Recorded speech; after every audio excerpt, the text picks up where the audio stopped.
सभी साथियों को अयोध्या धाम के शिवम पांडे की तरफ से नमस्कार। साथियों, मैं advocate Shivam Pandey, Lucknow bench high court. साथियों, जैसा कि आपको पता है कि 69,000 शिक्षक भर्ती में एमआरसी ओवरलैप और 6800 संबंधी जो सुनवाई 8 दिसंबर 2022 को समाप्त हुई थी, माननीय न्यायमूर्ति महोदय ओपी शुक्ला सर ने आदेश को रिजर्व किया था। उस आदेश को सुनाने की तिथि निर्धारित कर दी है 13 मार्च 2023। 13 मार्च 2023 को सीरियल नंबर 2 पर एडिशनल सीरियल नंबर 2 पर केस को सुनाया जाएगा और उसके ऑर्डर को विस्तृत रूप से व्याख्यान किया जाएगा और माननीय उच्च न्यायालय की साइट पर शाम तक वह पूरा का पूरा आदेश आ जाएगा।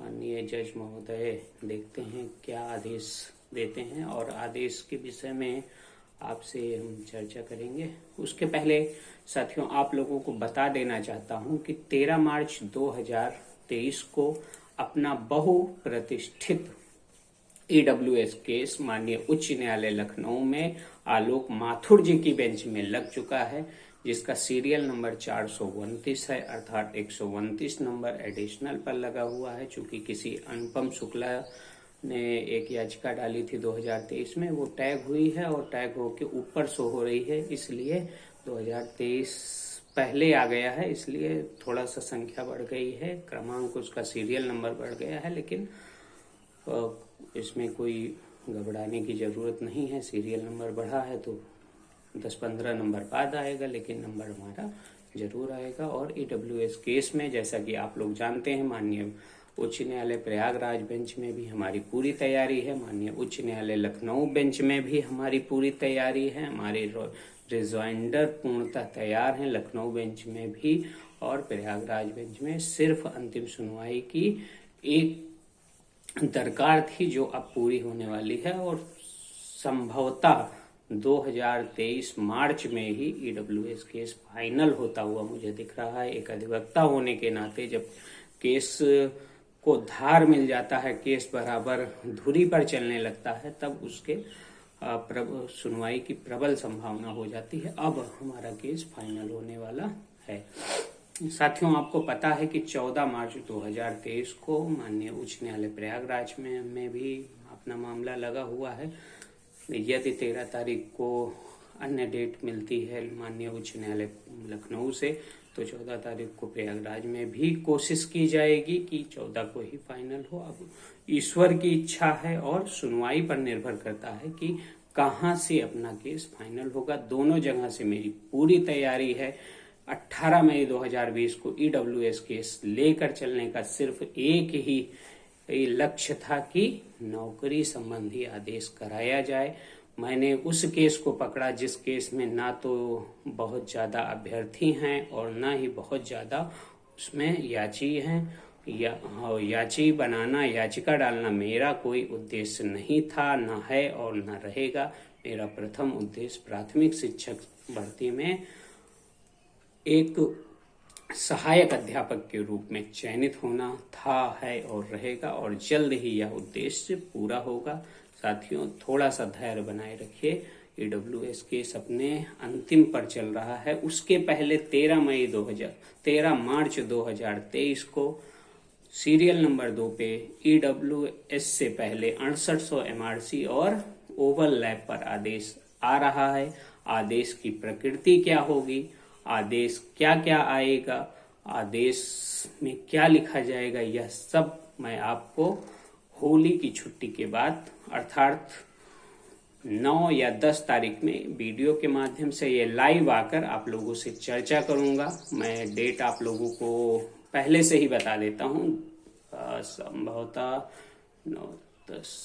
10 तारीख को मैं खाली रहूंगा, तो सुबह 9 बजे, सुबह 9 से 9:15 पर लाइव आके आदेश की प्रकृति, आदेश क्या आएगा, ये सब आपको बताऊंगा। और साथियों, आपको ध्यान होगा मैंने अपनी पुरानी वीडियो में और लाइव आकर भी कहा था कि आदेश होली की छुट्टी के जस्ट बाद आएगा, क्योंकि अधिवक्ता होने के नाते कई चीजों को का मिश्रण किया जाता है और कोर्ट से चीजों को खंगाला जाता है और निकाला जाता है, तभी आप लोगों के सामने बताया जाता है।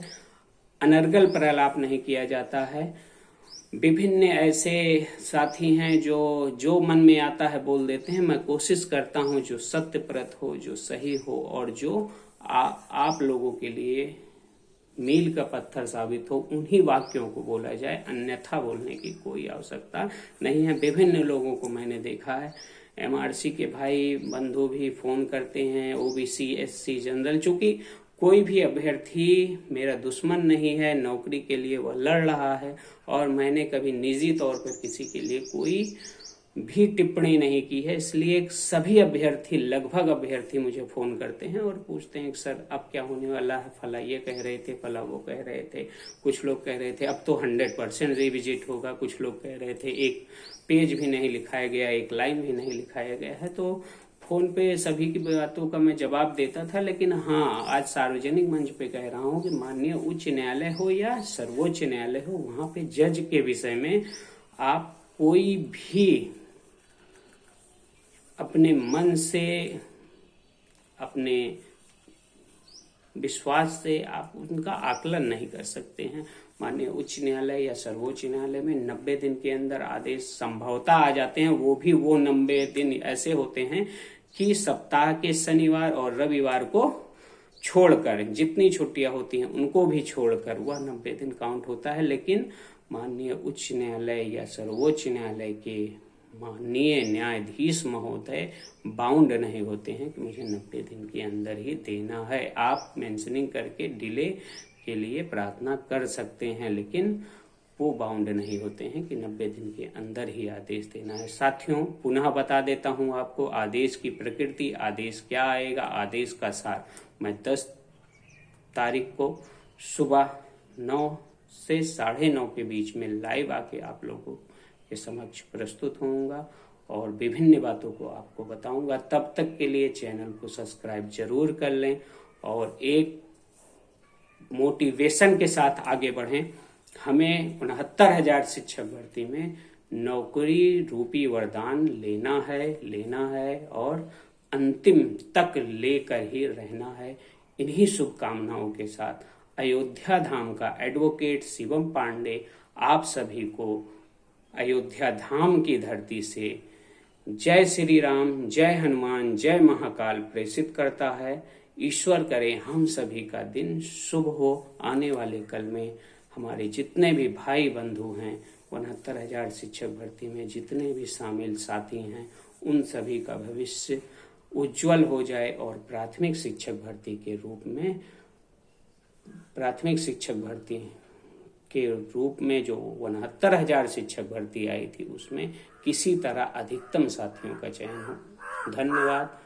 जय माता दी, जय हनुमान, जय महाकाल, जय श्री राम।